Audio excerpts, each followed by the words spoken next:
வந்ததையா இது எந்தெந்த சாமி தந்ததையா எத்தனை பாட்ட சொன்னதையா அத சுத்துற பூமி கண்டதையா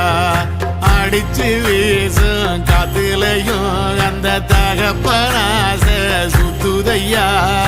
பிடிச்சு பூக்கும் விதையிலும் ஒரு வம்சத்து கதையே உள்ளதையா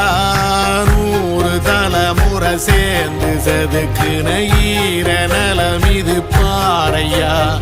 வாழும் வரையிலும் நீயும் விதைக்கிற கடமை